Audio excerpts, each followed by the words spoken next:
자, 지금까지는 그냥 아주 그냥 상식선에서 받아들일 수 있는 얘기를 했고요. 지금부터는 이제 중급편에 대한 이야기를 좀 해볼게요. 앞에가 좀 더 길었고, 뒤는 좀, 뒤로 갈수록 짧아집니다. 내용이. 고급편으로 가서 더 짧아집니다. 풍수를 어디까지 믿고 적용을 할까? 초급편은 그냥 상식선에서 그냥 다 적용을 하면 됩니다. 그런데 다 아는 건데도 불구하고 여러분 오늘 집에 가서 한번 보십시오. 그러면 조화가 안 되는 게 굉장히 많을 겁니다. 그런 것만 조화시켜도 상당히 도움이 됩니다. 아까 질문을 하셨는데 현관을 문을 열고 딱 아파트 현관을 딱 물고 들어오면 바로 화장실 문이 보인답니다. 여러분 그러면 어떻게 하시겠습니까? 화장실 문이 보여요. 화장실에서 내가 뭐 샤워를 하고 나와서 라든가 이용을 하고 딱 나가는데 현관문이 열려 있으면 어때요? 민망하겠죠. 그게 좋을까요? 당연히 안 좋겠죠. 화장실은 기본적으로 환기가 중요하지만 이 현관에 들어와서 뭔가 안쪽에 그 내부가 어떤 깊숙한 곳까지 뭔가 보이는 거는 당연히 좋은 게 아닙니다. 안쪽의 기운이 바깥으로 많이 빠져나갈 수도 있고 바깥 기운이 안쪽으로 들어올 수도 있는 거기 때문에 당연히 안 좋아요. 그럼 어떻게 해야 될까요? 그래서 방법이 적절히 시선으로 사람의 눈을 막을 수 있거나 차단할 수 있는 뭔가를 장치를 하시면 되는 거예요. 뭔가 발 같은 걸 만드시거나 아니면 중문을 달 수 있으면 좋겠지만 중문을 못 단다면 그런 것들로 하면 좋겠죠. 그런 상식을 좀 더 활용을 해보시라는 거예요. 풍수의 원리를. 얼핏 설명을 드렸지만 풍수는 이렇게 많은 동양사상의 체계를 가지고 기, 음양오행, 팔계, 뭐 구성 이런 걸로 해서 원리들이 정리가 됐어요. 이걸 얘기 시작하면 이것만 가지고 사실 몇 주 얘기를 해야 되겠죠. 그런데 어쨌든 핵심 원리는 생기냐 동기감흥이냐. 그래서 그걸 가지고 이렇게 오랜 동안 기원전 2000여 년경부터 주로 약 한 3세기부터 11세기 사이에 중국에서 많이 체계화가 됐습니다. 우리나라에서도 우리 자생풍수가 있어서 현궁론이라든가 뭔가 우리나라의 풍수 이론들이 많이 있었어요. 그리고 어떤 그 책을 보니까 오히려 이런 기의 원리나 태극이라든가 어떤 이런 하도 낙서의 개념이 오히려 우리나라에서부터 중국으로 갔다 이런 얘기들도 있어요. 그래서 그게 어디가 더 원류냐 이런 건 중요한 것은 아니고 오늘은 이제 그 체계에 대한 얘기를 하는 거니까 일단 이렇게 말씀을 드려볼게요. 그런데 이런 것들에 대해서 이렇게 다양한 원리가 있고 이 원리마다 조금씩 차이들은 있습니다. 기풍수 책을 보면 이런 책 얘기하고 전혀 관계없이 나오는데 이것만 갖고도 아 그래 그럴 것 같아 라는 것들이 보인단 말이에요. 그래서 그렇게 이런 관심을 갖기 시작할 때 아, 여러분들은 내가 이제 초급의 단계를 넘어서 관심을 갖기 시작을 했구나 라는 겁니다. 그러면 이제 중급 단계가 되면 이해할 수 없는 요소들이 많이 나오기 시작을 한다는 거예요. 왜 저러지? 그런 것들이 있는데 그 중에서 그런 어떤 궁금증을 풀어줄 수 있는 이야기 하나 가져왔습니다.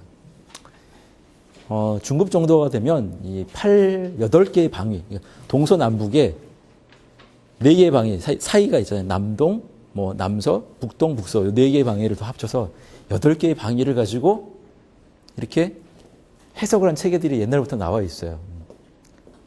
양택삼여교리라고 하는 뭐 조구봉이라는 분이 옛날에 쓴 책이고요. 우리 고려시대쯤 되는 책입니다. 거기에는 그러니까 주방이나 뭐 안방이나 그리고 대문, 그 다음에 부엌, 요 3가지를 가지고 문주조라고 하는 현관, 뭐 예를 들어 안방, 주방, 우리가 살아가는 집, 양택의 이 주 3개의 요소를 가지고 그게 그 8방위 중 어디에 있느냐에 따라서 해석을 한 거예요. 굉장히 다양하게 해석을 했어요. 그래서 그 해석 체계를 읽다 보면 뭐가 길하다, 흉하다, 어디 뭐 오래 장수할 수 있고 너는 단명하고 뭐 이런 얘기들이 다 나와요. 그런데 이 해석 체계를 이해하지 못하고 어느 방에 부엌을 배치를 하고 문이 여기 있으면 뭐 내가 어디가 안 좋아진다고 병이 든다고? 미신 같잖아요. 안 그래요? 네. 그래서 그 관점을 설명을 드려보도록 하겠습니다. 그래서 그런 걸 보려면 이렇게 이제 풍수로 체계화된 우주의 원리가 체계화되어 있는 자연과 사람과 우주가 어떻게 조화롭게 살 것인가에 대한 관점들이 이 그림에 녹아져 있어요. 굉장히 철학적인 관점들이 다 들어가 있어요, 사실. 동서남북과 계절과 각각의 방위가 다 정해져 있다는 거죠. 그래서 사실 이런 팔방위가 어떻게 구성이 되어 있는가를 이해하면 전통과학이죠. 과학적 측면으로 이게 참 논리적으로는 맞겠구나라고 이해를 할 수가 있단 말이에요. 근데 그 이해하지 못하면 이거 완전히 미신이 될 수 있다라는 겁니다. 그래서 저런 체계에 의해서 이 가상이라는 것도 이제 적용을 할 수가 있는데, 집의 어떤 그 문과, 그러니까 현관문과 뭐 안방과 부엌의 세 가지 위치가 어디 있느냐에 따라서 이 집은 흉하다, 길하다 이런 것들을 판단할 수 있는 거예요. 그래서 아파트를 보면은요, 어느 아파트의 이 문과 그 다음에 안방과 주방의 위치가 다 똑같잖아요. 어느 위치의 라인은 다 흉해, 어느 위치의 라인은 다 길해. 이럴 수가 있는 겁니다. 아파트를 보면. 그래서 이거에 맞춰서 물론 할 수가 없겠죠, 사실. 그래서 그 8개 방이기 때문에 8 곱하기 8 곱하기 8을 하니까 512개의 해석이 나오는 거예요. 그걸 언제? 우리로 말하면 고려 쪽에 다 만들어 놓은 거예요. 근데 그거를 지금도 그대로 쓰고 있는 책들이 많이 있고요. 재미있습니다. 보시면 요것만 적용해 하는 것만 해봐도 여러분들이 요거를 이해하려고 하면 중급 정도의 단계가 될 수 있다는 거예요. 그래서 간단히 설명을 하면 태극 1일 단계에서는 무극에서 태극으로 음양으로 구분되는 1, 2, 그 다음에 여러분 사상 아시죠? 사상의학 아시죠? 여러분 체질은 소음인입니까? 태양인입니까? 태양인이세요? 우리 태양인 드문데. 네. 네. 태양인은 태음인을 만나면 좋습니다. 저는 소음인입니다. 저도. 소음인은 속이 차가워. 속이 차. 그래서 속이 차기 때문에 뜨거운 걸 먹으면 좋아. 따뜻한 걸 먹으면 좋아요. 차가운 걸 먹으면 찬성질을 지는 걸 먹으면 별로 안 좋아요. 근데 이걸 공간으로도 똑같이 해석을 했단 말이에요. 사상 정도가 되면. 그리고 한 번 더 나아가서 8개 더 분화를 하니까 8개로 해서 나온단 말이에요. 그래서 8가지 상을 만들어서 이 8가지를 안방, 주방, 현관문 뭐 이런 걸 가지고 조건을 분석한 체계를 이제 가상이라고 했단 말이에요. 간단히만 보여드릴게요. 그래서 자, 여기 평면도 하나가 보입니다. 뭐 부동산 사이트에 가면 다 나옵니다. 이렇게 평면도, 아파트 평면도가 나와. 자, 이 집에 보시면요, 측정하는 방법이 있습니다. 뭐든지 집의 중심에다가 나침판을 놓고 전체의 중심이 될 만한 장소에 도면을 먼저 구하신 다음에 이 정도 되겠죠? 그러니까 나침반을 딱 나와봐봐요. 나침반으로 봤을 때 지금 만약에 여기가 정남향이라고 보는 거예요. 남향이고 여기 북쪽이라고 보세요. 그러면 남쪽에 뭐가 있죠? 문이 있죠? 현관문이 있죠? 북쪽에 뭐가 있어요? 요 정도 되는 지점이 만약에 침대가 여기 있다고 생각을 해보자고요. 침실이. 그러면 남문에 북주가 되는 거예요. 그래서 남쪽에 문이 있고 북쪽에 안방이 있고, 그럼 주방이 어디 있죠? 어느 쪽에? 이쪽에 있잖아요. 주방이 어느 쪽에 있느냐? 여기는 어느 쪽이 될까요? 그렇죠. 서쪽이 되겠죠. 남이고 북이면 동서가 되니까 서쪽이 됩니다. 그런 집을 해보니까 뭐 어떻게 나오느냐? 뭐 이제 그런 해석들이 나오는 거예요. 그래서 쭉 잘 찾아보면은요, 해석 체계가 나와요. 네, 뒤에 보면 8개로 보면 아마 막 표들이 굉장히 많이 나오는데, 일단 동사택, 서사택 이런 것도 있는데, 집에는요, 동쪽 기운이 좀 흐르거나 서쪽 기운이 흐르거나 하는 이제 1, 2, 4, 8의 체계로 보면은 음양의 관계가 해당이 되는 그런 것들이 있는데 생략을 할게요. 여기 해석을 보면 이렇게 있잖아요. 자, 이런 집의 구조를 보니까 음과 양이 서로 좋게 배합하는 연년택이다. 그래서 복고 관록수를 갖추고 자손이 효도하고 번량번창한다. 이런 집에 살면 이런 집 좋겠네. 그죠? 좋겠죠. 근데 하지만 나중에 극처한다. 처를 극한다. 여자가 안 좋다. 그리고 복통과 안질의 병이 생길 수 있다. 이런 게 나온단 말이에요. 에이, 뭐야. 좋다가 말잖아. 그쵸? 네. 그런데 기본적으로는 좋은 집이란 말이에요. 그런데 부엌을 진이나 손방의 부엌을 지으면 무난하다. 집은 이 부엌이 어디 있냐면요. 진손방이면 요 동쪽이에요. 진손이 이쪽. 동하고 동남쪽인데 이 부엌이 어디 있어요? 서쪽에 있잖아. 그래서 이쪽에 부엌이 있어야 되는데 이쪽에 있단 말이에요. 이 집은 무난하지 않은 집이다. 이렇게 해석이 나타나는 거예요. 그럼 왜 이렇게 해석을 할 수가 있냐라는 거죠. 그냥 이것만 보면 완전 영락 없이 이거 약간 기분 안 좋은 약간 미신에 가까운 얘기로 들린다는 말이죠. 그래서 자세히 보면 뭐 여러 가지 나올 수가 있는데 좋은 주택이라고 하는 거는 아까 그 8개 방위를 보면은 방위에 따라서 위치가 다 있어요. 자, 앞으로 다시 들어 여기 보면 좀 더 올라가 볼까요? 자, 이 남쪽에는요. 여기는 남쪽, 그다음에 여기는 어디가 되죠? 여기는 남서쪽. 그다음에 글씨가 잘 안 보이는데 뭐 여기는 명성을 얻는 자리. 명성. 부귀. 그다음에 여기는 엉덩이. 그다음에 여기는 가족의 건강. 뭐 이런 식으로 위치마다 다 그런 것들이 있어요. 그다음에 장기로 볼 때는 어디는 심장, 어디는 신장, 어디는 간장, 뭐 이렇게 해서 다 위치가 정해져 있거든요. 근데 이런 위치에 따라서 여기에도 또 오행이라는 게 있어서 오행의 상극 상승에 따라 해석을 해보면 해석에 따라서 예를 들자면 이거예요.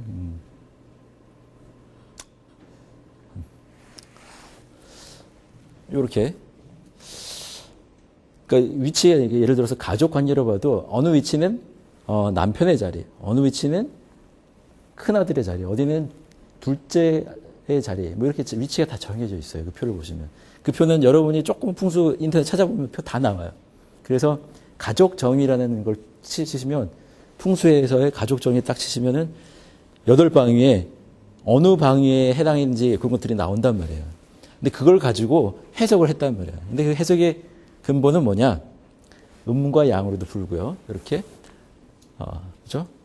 사상으로도 풀고, 팔교로 풀고, 음양으로 풀고, 오행으로 풀고 해석을 해보면 팔교로는 조화가 돼.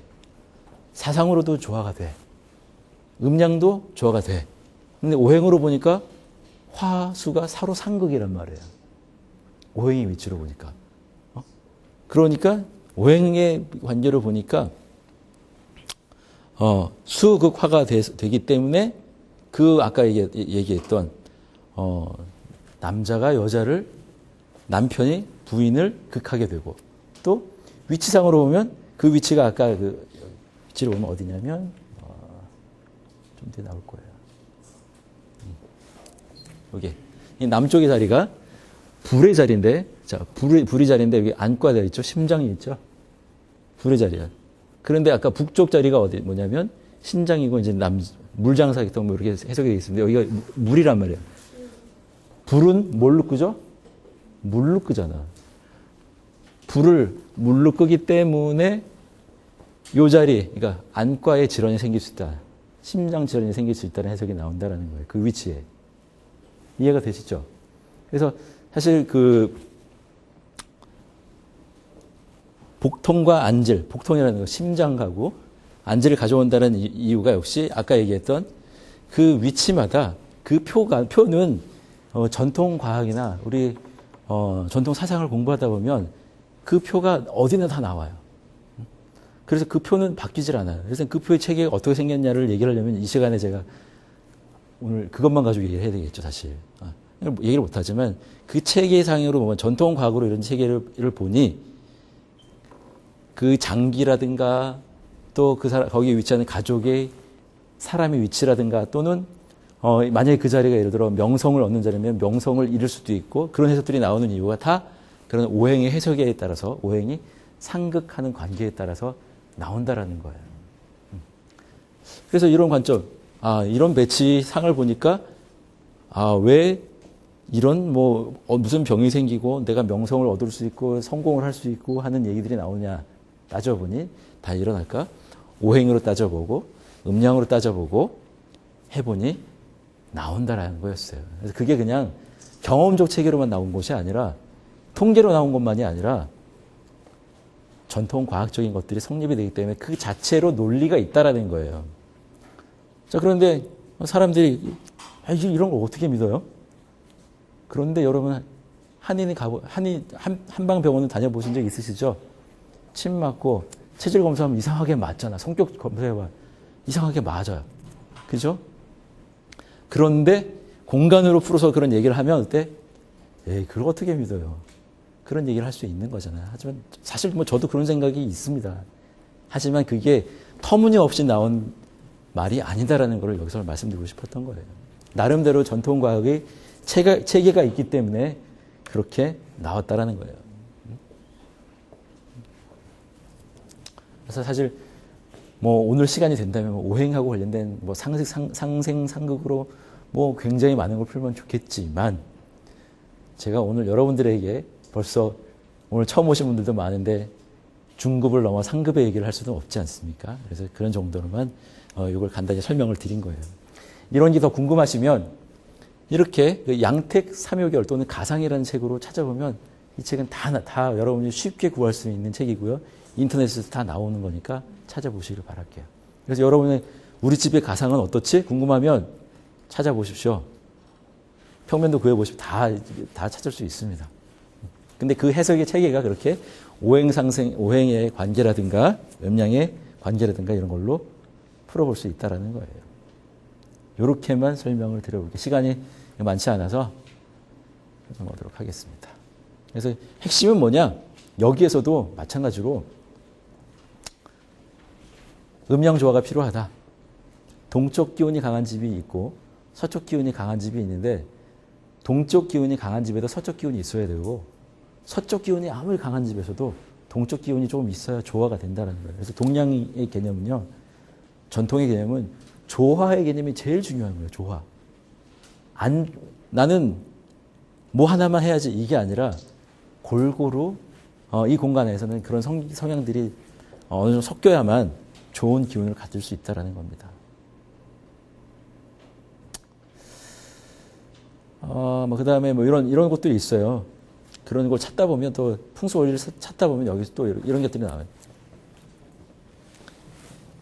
이귀문 방이라고 그래서요. 우리가 집안에 중요한 특히 안방, 현관이나 주방을 배치를 할 때 이귀문 방에는 피해라 이런 얘기가 나와요. 이귀문 방이 이게 뭐야? 귀신이 출몰하는 방이래. 그럼 우리 집에 귀신이 있단 말이야? 그게 아니고요. 풍수 나침판으로 이렇게 보면은요. 북북동하고요. 이 남남서 방향으로 연결하면 거의 이제 대각선이 돼요. 거의. 살짝 비뚤어진 이렇게 대각선이 돼요. 이렇게 비뚤어진 대각선이 되는데 거기가 귀신이 나온다는 거야. 왜 그러냐? 봤더니 잘 찾아보니까 동쪽 기운이 시작하는 거하고 서쪽 기운이 시작되는 다 경계면이란 말이에요. 그러면 우리가 해석을 할 때는 자, 잘 생각해 보세요. 여러분. 여기는 북쪽이에요. 저기가 남쪽이에요. 나침판을 측정을 했어. 그러면 여기는 북이야. 그럼 여기는 어디예요? 북북동이에요. 그럼 여기는 어디예요? 북동이에요. 그러면 여기는 뭐예요? 설명할 수 있어요? 설명할 수 있어요? 없잖아. 애매하단 말이에요. 그러니까 결국은 이거 완벽한 이론은 아니라는 거예요. 뭐든지. 그러나 어쨌거나 크게 봤을 때 동쪽의 기운으로 보면 동쪽의 기운을 자르려면 어떻게 남북을 잘라야 되잖아. 동쪽의 기운은 어때? 생의 기운이야. 서쪽의 기운은 성의 기운이야. 만들어지는 기운이야. 가을로 봄이고 여기는 가을이란 말이야.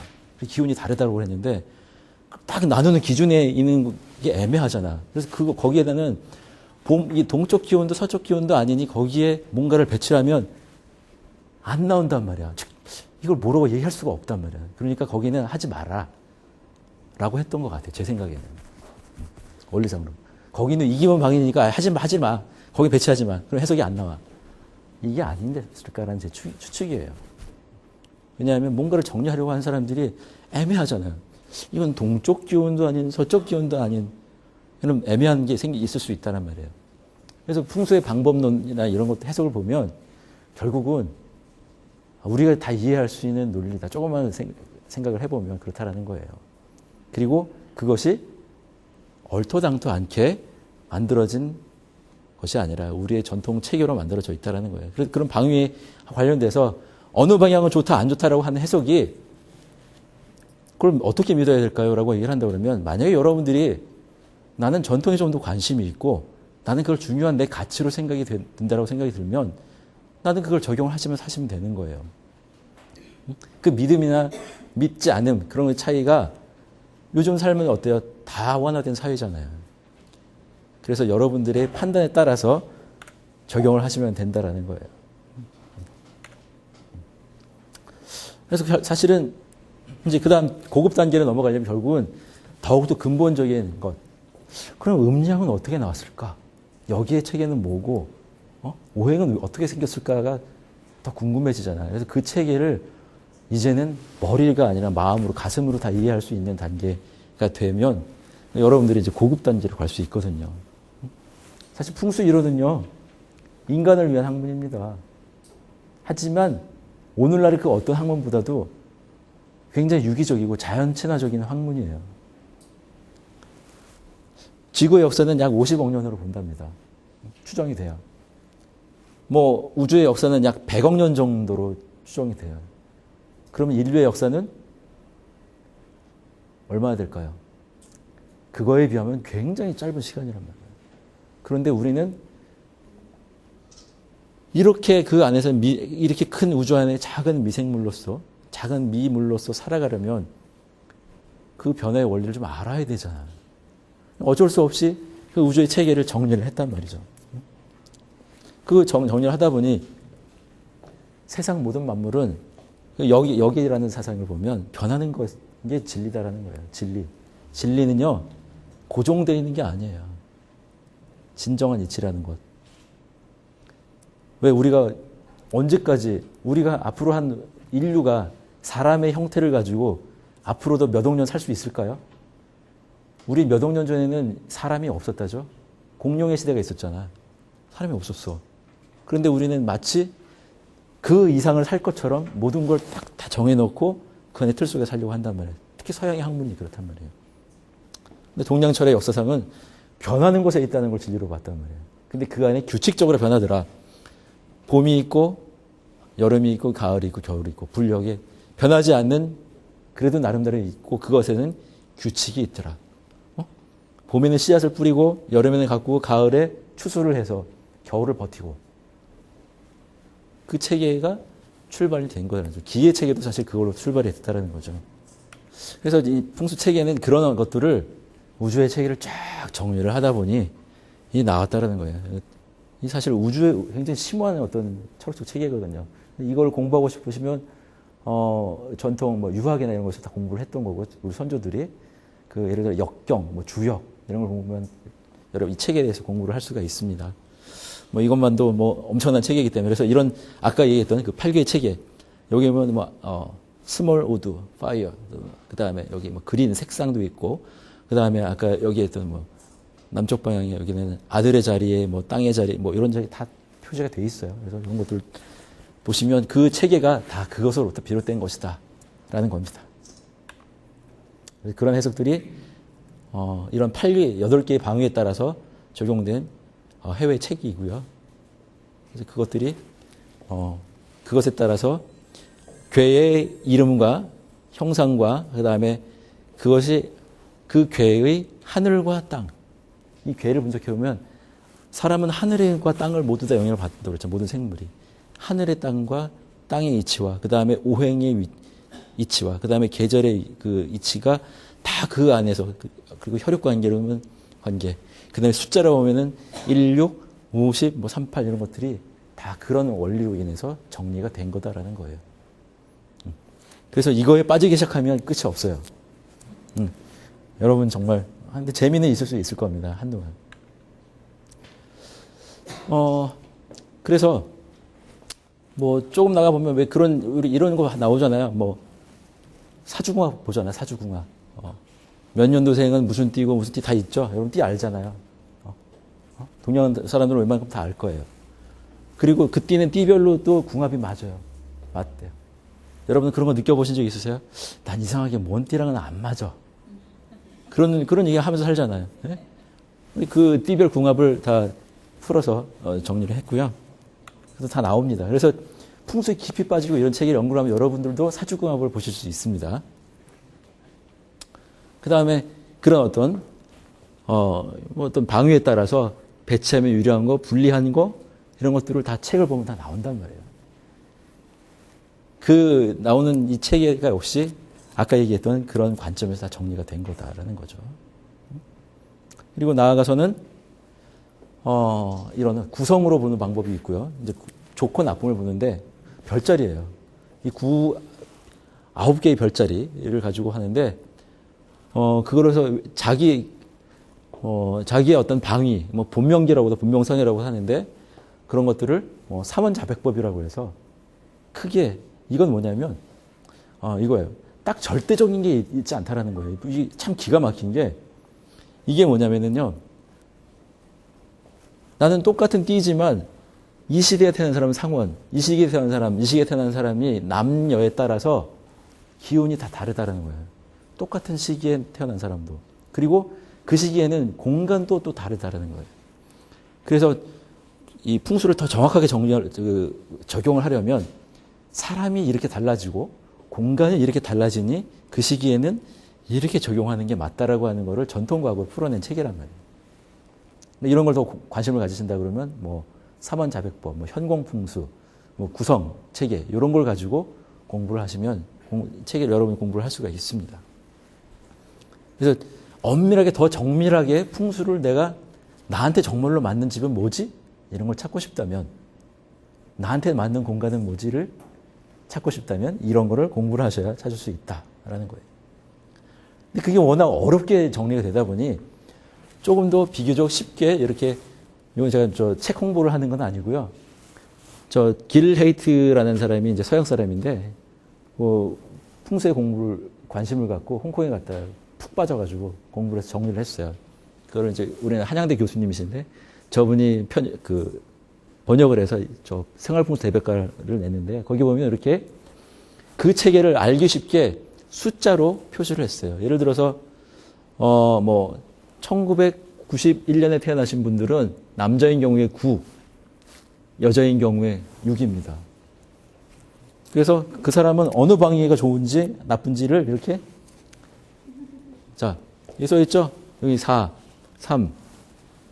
남자의 경우 6, 여기 6이라면 나는 6, 만약에 내가 태어난 남자라면 울고 있죠, 좋고 있죠. 남서 방향이 좋아. 서쪽도 괜찮아. 요걸 보니까 주로 서쪽 기운이랑 서사택이 좋은 거구나. 그리고 그 해석 체계가 예를 들어 내가 만약에 남서쪽에 있어. 그럼 남서쪽은 어때? 남서쪽은 좋다는 것은 내가 남서쪽에 있으면 여기 대인관계 결혼 친구니까 내가 대인관계 결혼 친구가 잘 풀리겠구나. 내가 남서쪽에 있으면. 그렇게 해석이 된다는 거예요. 이해가 되시죠? 예. 근데 만약에 이쪽에 있어. 내가 이걸로 태어났는데 이게 안 좋잖아. 내가 남동에 있어. 그러면 아이고 내가 여기 돈을 못 버네. 이 자리 오면. 부가 안 되는구만. 이렇게 해석이 된다는 거예요. 그래서 굉장히 쉽게 연구를 해놓았다는 거예요. 근데 우리나라 책은 이런 게 없어요. 별로. 번역서만 있고. 참 아쉽습니다. 그래서 좀 풍수 연구가들이 이런 걸 좀 많이 해야 되는데 안타깝습니다. 그래서 여러분들 만약에 정말로 나한테 맞는 방위와 집과 이런 것들을 해석하고 싶다면 이런 책을 사서 보시면 아마 이해하기 쉬우실 거예요. 그래서 결국은 풍수의 원리 이해 정도가 내가 풍수를 어떻게 믿고 활용할 수 있는가의 정도가 된다는 거예요. 제가 말씀드리고 싶은 거는요. 초급을 길게 설명을 드렸고 중급, 상급까지 맞춰서 설명을 한 겁니다. 상급이 되면 공간도 변하고 시간도 변함에 따라서 사람도 변하니 그 시간에는 이렇게 적용을 해야 된다는 것들이 책으로 다 정리가 되어 있다는 전통과학 책으로요. 아시겠죠? 그걸 적용할 수 있으면 여러분이 응용할 수 있습니다. 그 초급, 중급, 상급 단계를 거쳐서 이해할 수 있다는 겁니다. 그래서 하지만 그건 이제 방법론이었고 사실 풍수에 문제가 많이 있죠. 왜? 풍수는요, 어려워요. 그러다 보니 접근성이 어려워. 그러다 보면 해석만 가지고 얘기를 하니까 믿을 수가 없었단 말이에요. 풍수 자체 문제가 많이 있죠. 그래서 저는 얘기했지만 이런 풍수를 보면 굉장히 과학적이기도 하고요. 전통과학적인 체계가 다 오케이 그래. 하지만 해석만으로 보면 신비스럽단 말이에요. 그래? 정말로? 하지만 이런 거를 조금 빼놓고 보더라도 이런 것만으로도 충분히 가치가 있다라는 거죠. 또 풍수는 폐단이 많아요. 이 오늘날의 무덤은 이렇게 작죠. 근데 이것도 어때요? 여러분 여행을 하시다 보면 묘지가 너무 많죠. 어디 못 쓸 데가 없어요. 그러면 요즘 어떻게 납골묘에도 많이 모셔요. 납골당에 모시기도 하고요. 그렇죠? 음택풍수와 관련된 풍습이란 말이죠. 전국토가 묘지화가 되기도 하고. 근데 예를 들어 이게 왜 안 좋아졌냐? 이게 동기가뭉이라는 그 원리가 있는데 좋은 땅에 부모를 모시면 자손이 번창한다. 안 좋은 땅에 모시면 자식도 건강이 안 좋아진다. 이런 얘기 들어본 적 있죠? 나 하도 요즘 몸이 어디 안 좋아가지고 꿈에 부모이 나타나서 갔더니 묘를 팠더니 뭐 물이 찼더라. 이런 얘기 들어본 적 있으시죠? 다 이런 거란 말이에요. 그래서 그럼 좋은 묘를 누가 모셔? 돈이 많은 사람, 권력 있는 사람은 좋은 장소에 모셨잖아. 가진 자들은 누리고 일반 사람들은 왜 못 누리지? 요즘 사실 문제예요. 하지만 그거는 너무 장소로만 생각을 해서 그런데요. 나쁜 장소도요. 좋은 사람이 가서 그 자리에 머물면 장소도 좋아집니다. 이게 왜? 사람도 공간에 영향을 주잖아요. 좋은 사람이. 그러니까 내가 좋은 덕을 쌓아서 좋은 그 장소, 안 좋은 장소에 가면 안 좋은 장소가 좋아진다는 거예요. 왜냐하면 일방적인 건 없단 말이에요. 음량이 바뀌듯이. 서로 영향을 주고받는 거지. 아무리 좋은 장소여도 안 좋은 행동을 한 사람이 가서 그 장소에 가면 그 장소도 안 좋아지는 거라는 거예요. 그게 뭐 동기상응론이다. 서로 주고받는다는 것이 또 하나의 그 중요한 개념이에요. 그래서 여러분 너무 장소에만 생각하지 마라라는 겁니다. 그리고 왜 못 믿었냐? 잘 몰랐잖아. 알면 믿을 수가 있었지. 알면 잘 활용할 수가 있었는데. 왜 그랬냐? 우리가 그런 교육을 안 해줬잖아. 그럼 왜 그런 교육을 안 했느냐? 우리는 너무 근대화를 늦게 하다 보니까 그 과거의 교육들을, 과거에는 그런 걸 다, 옛날 사람들은 모두 다 그런 역이라든가 그걸 다 생활에서 음양오행이라든가 이런 걸 가지고 살았는데 요즘은 그런 거 아니잖아요. 그런 교육 안 하잖아요. 왜? 이거는 이제 부산입니다. 가보셨나요? 우리나라예요. 부산에 이런 데 있어요. 이걸 보면 딱 어때요, 느낌이? 멋지다. 우리나라도 이래. 우리도 이제 할 수 있어. 이런 생각을 한단 말이에요. 우리도 할 수 있다. 그만큼 그럼 뭐냐, 이런 걸 하려면 과거에 그 뭐 음양오행 이런 걸 따지면 이런 거 못 한다고 생각이 들었던 거죠. 왜? 낡은 것을 그때는 그런 것을 너무 고수하던 그 사람들 때문에 우리가 서구화가 늦었잖아요. 개발이 늦어졌잖아요. 그래서 그걸 안 좋게 생각을 했던 습관이 있었던 거죠. 그러니까 우리가 지금 모를 수밖에 없다라는 거예요. 풍수 자체가 한계 또 있어요. 아까 얘기를 했지만 정말 그 옛날 이론이 오늘날하고는 조금 바뀌었잖아요. 환경이 달라졌잖아요. 근데 그대로 아직도 적용되는 원리가 많아요. 뭐 바뀌어야죠. 우리 생활에 맞게 뭐 바뀌어야지. 그러려면 뭐 과학적으로 보면 기온, 습도, 통풍, 방위, 뭐 세포, 뭐 또는 지질학, 기후학, 생태 이런 것들에 영향을 많이 받아서 원리도 발전을 해야 됩니다. 지금 풍수 이론은요. 필요한 상태이긴 합니다. 그죠? 하지만 잘 살펴보면 풍수의 장소 선정의 원리는 과학적으로도 타당하고요. 방위의 원리도 전통 과학적으로도 논리가 성립이 된다는 걸 느낄 수가 있었다는 거예요. 그러니까 정말 그래도 나름대로 논리나 과학적인 측면이 있다라는 거죠. 그럼 이 시대에 우리가 어떻게 받아들여야 될까? 저는 이런 걸 이게 더 중요하다고 보여져요.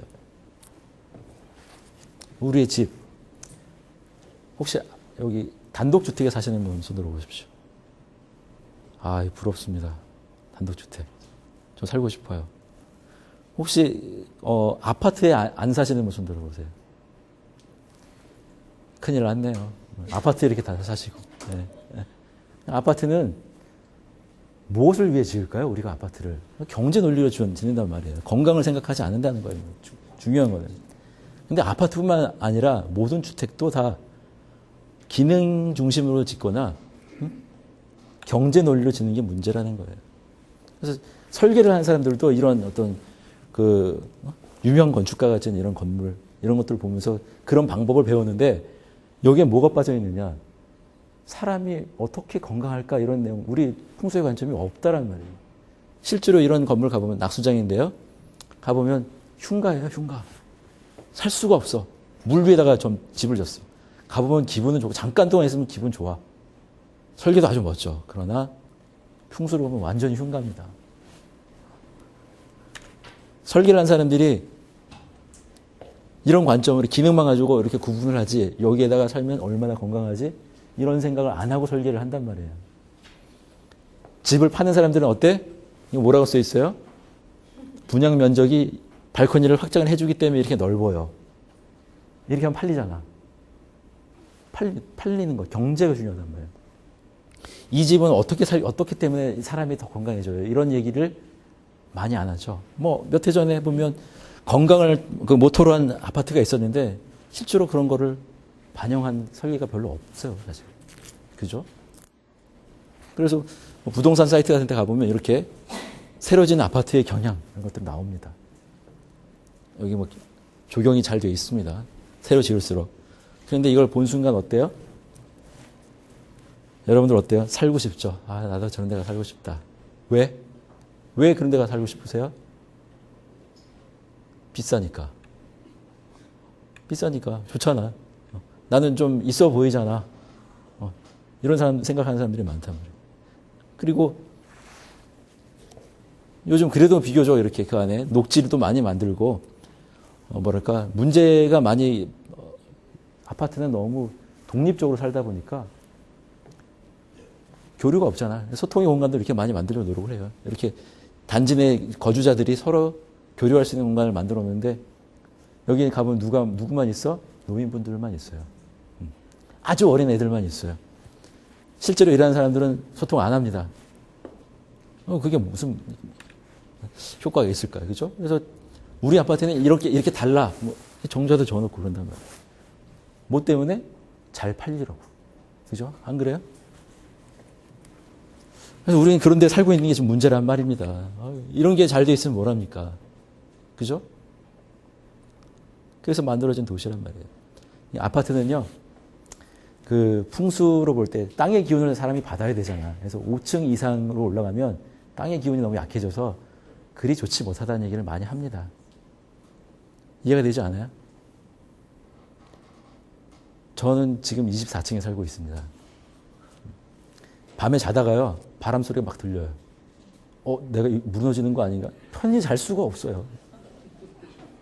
편히 잘 수가 없어요. 바람 소리 진짜 많이 들려요, 저희 집. 고층에 사는 사람들은 아마 다 그러실 거예요. 저층에서도 바람 소리 들리죠? 근데 저층에 사는 사람들은 무너질 것 같다라는 이런 생각은 아마 안 하실 거예요. 응? 우리의 도시입니다. 이거 어디죠? 관악산에서 바라본 서울의 모습입니다.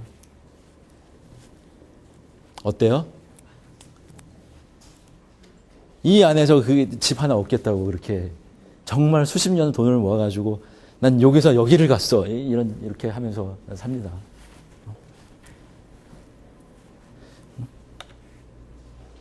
그 풍경이 조금 경기도 외곽으로 나가도 많아요. 아파트가 참 많아요. 왜 이렇게 아파트를 많이 짓지? 저런 지방에도? 여기는 이제 강북에서 저쪽, 남양주 쪽을 바라본 사진입니다. 와, 대단하다.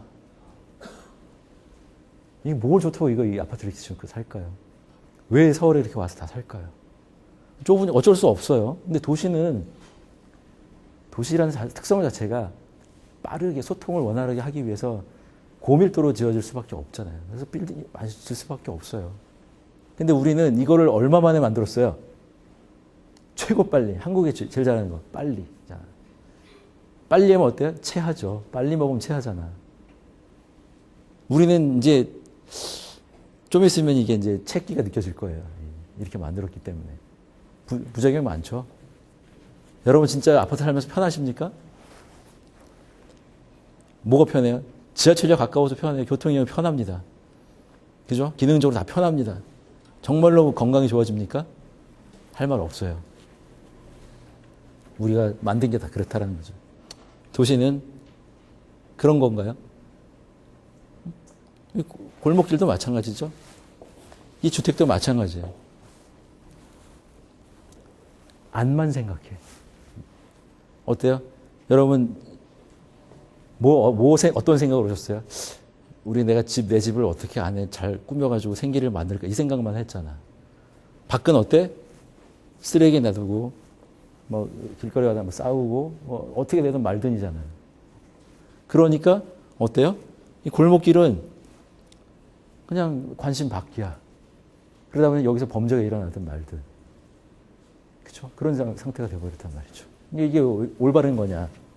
그래서 사실 안과 밖은 하나입니다. 그렇죠? 하나잖아. 한 장소잖아. 그런데 우리는 그런 분리된 사고를 갖고 있다. 결국은 뭐냐. 우리 생각이 우리는 이렇게 태어나서 다시 나이가 들면 이제 자연을 되돌아가야 돼요. 그런데 자연을 뭐로 생각해요? 그냥 이용의 대상으로 생각한단 말이에요. 요즘 트렌드는 생태 도시 이런 거 중요하잖아요. 근데 어때요? 이거는 이제 광교 신도시 개발할 때의 모습이에요. 산을 깎아서 도로 만들고 막 집 긁혀요. 기대되죠. 삿사람들은 기대되죠. 근데 풍수를 공부하다 보면 과연 저렇게 빠르게 저렇게 집을 져가지고 과연 얼마나 우리가 살겠다고 저렇게 할 수 있을까? 여러분 아파트의 수명이 얼마나 됩니까 요즘? 원래 콘크리트 주택은요 100년도 버틸 수 있습니다. 그런데 경제 논리 때문에 또 우리 트렌드가 워낙 빨리 바뀌니까 30년에서 40년이면 재건축하잖아요. 30년, 40년을 쓰겠다고 이렇게 우리 하고 있습니다. 산을 막 파헤쳐서 도로 만듭니다. 우리가 빨리 살겠다고. 그게 다시 생각해보는 이런 산호리를 막 왜 깎아요? 도로를 만들려면요 땅을 다져서 도로를 만들잖아요. 그래서 여기서 판 것으로 이렇게 이 도로는 평탄하게 만들어야 되니까 이렇게 산을 올라가려면 저 밑에 여기서 캐낸 흙으로 저기 다져서 만들어줘야 돼. 반드시 깎아야 된단 말이에요. 결국은 뭐냐, 우리가 좀 더 빨리 살겠다고 이렇게 산 하나 턱 깎아서 도로 만들고 아무렇지 않게 좋아졌네 이러고 살고 있죠. 그런 환경들 잘 아시죠? 뭐 4대강 사업의 흔적으로 뭐 요즘 문제가 많은 건 아마 잘 아실 겁니다.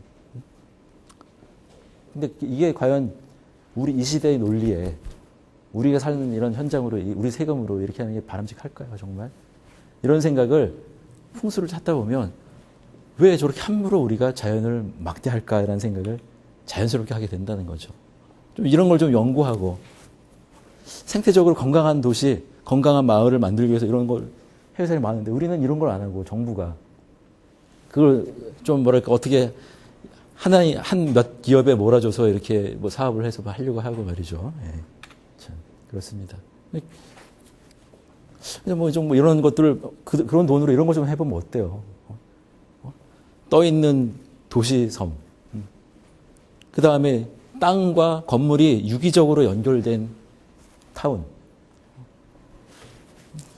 이런 생각을 못 한단 말이죠.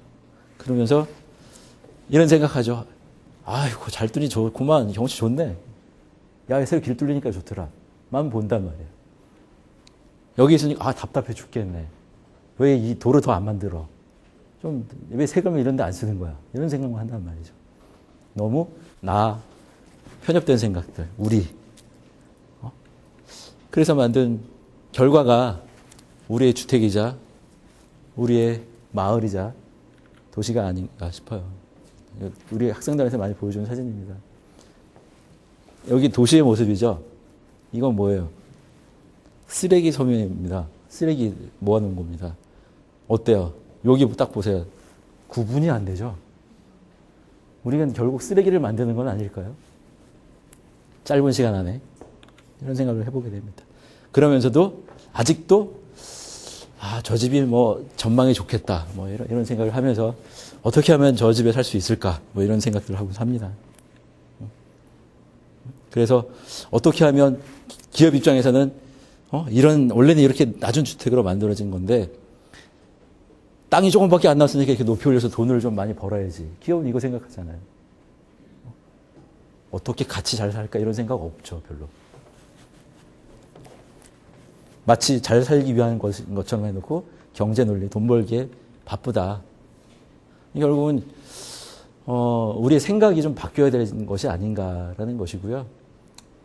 교육을 좀 해야 된다고 생각을 합니다. 그래서 풍수 공부를 풍수를 공부하자는 게 아니라 그의 어떤 사고에 해당하는 공부는 우리 어렸을 때부터 좀 교육을 받아야 되지 않을까 생각을 합니다. 그러면 적어도 앞으로 몇십 년 후에는 우리가 이렇게 무책임하게 만들어 놓은 공간이나 도시나 우리 주택들이 좀 줄어들지 않을까요? 우리 후손들은 좀 잘 만들지 않을까 싶어요. 그리고 풍수는 이런 어떤 문화적으로도 새로운 가치를 느낄 수 있습니다. 요즘 여러분들 명동 가보십시오. 중국인들이 거의 답니다. 여기는 동경이고요. 여기는 샹하이였고요. 여기는 명동이었습니다. 세 개. 전 세계 가봐도 가보면 가볼수록 어때요? 그러니까 우리가 저렇게 막 만들어 놓고 가보니까 전 세계 자기네만 특징이 다 있어요. 자기의 전통 문화를 가지고 공간을 만들어. 근데 우리는 우리 게 없었네? 그래서 이 건축학이나 이런 공간 디자인 쪽에서는요, 90년대 초반에서부터 한국적인 거에 대한 관심을 굉장히 많이 갖습니다. 그래서 저도 2002년도 사진입니다. 2003년도 사진입니다. 여기 뒤에 우리 학생들이고요. 데리고 제가 여기 서서 뭔가 이렇게 설명을 하고 있는 모습이 있습니다. 우리 것에 관심을 자연스럽게 가지게 됩니다. 그런 모습들이죠. 그래서 우리 지금 과제가 많아요. 한국 문화가 뭔지 잘 모르겠어요, 여러분들. 여러분들 한국 문화가 뭘까요? 여러분 집에도 한국 문화가 있습니까? 뭐가 한국적입니까? 물어보면 저는 이렇게 얘기를 해요. 한국 거실은요, 표준화가 되어 있습니다. 대체로. 거실에는 소파가 있고요. 그리고 TV가 있습니다. 한국의 거실입니다. 혹시 여러분 거실에 TV하고 소파가 없는 집 손들어 보십시오. 몇 안 드시잖아요. 몇 없어요. 대부분 다 있어요. 그거를 조정해. 근데 소파는 입식 가구입니까? 좌식 가구입니까? 입식 가구죠. 근데 우리 생활은 어떻습니까? 소파에서 뭐예요? 소파에 앉을 때가 많아요. 소파 밑에 앉을 때가 많아요. 잘 생각해 보세요. 소파 밑에 앉을 때가 상당히 많습니다. 왜? 온돌 하잖아. 가구는 입식을 쓰고 왜 우리는 좌식 생활을 합니까? 근데 그걸 우리 것이라고 생각을 하고 아무렇지 않게 아무 생각 없이 우리 쓰고 있단 말이죠. 이게 우리 현실이에요. 우리 거를 우리 방식에 맞게 좀 해야죠. 근데 왜 아무 생각 없이 자꾸 소양하고 이쁜 것만 갖다 놓고 쓰냐 말이죠. 그래서 이런 것들을 다시 바라보고 생각해 봐야 될 때라는 겁니다. 시간 마무리를 하겠고요. 결국은 오늘 주제는 우리가 우리가 행복하게 사는 방법에 대해서 공간 풍수를 가지고 얘기를 하려고 했습니다. 그렇죠?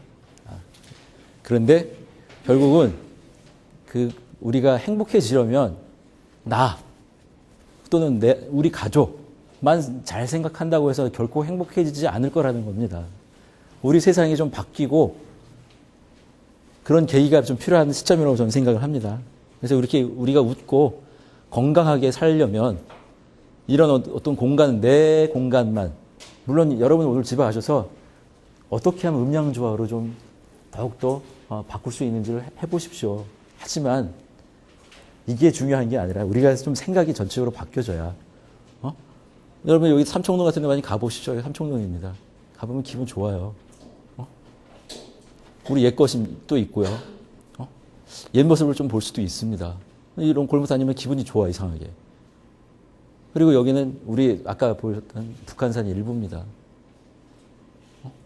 여러분이 이런 걸 산을 보실 때가 있으세요, 평상시에? 풍수를 공부하면은요, 큰 스케일로 우리 자연과 경관도 바라보게 됩니다. 그래서 우리 서울시에서 찍은 사진들이에요. 이런 모습을 볼 수가 있어요. 그래서 결국은 풍수는 우리 생활하고 우리 공간에 새로운 가치를 부여할 수 있고, 또 문화가 중요한 이 시기에 또 그 어떤 역할을 할 수 있을 겁니다. 그리고 자연의 본질을 해석하는 하나의 어떤 전통과학적인 접근이에요. 그래서 분명히 우리 풍수의 가치가 있습니다. 그래서 오늘 이 시간을 통해서 어떤 사고의 전환점이 되셨으면 좋겠고요. 그리고 풍수를 활용해서 우리 모두가 힐링이 되는 세상을 만들었으면 좋겠습니다. 마치겠습니다.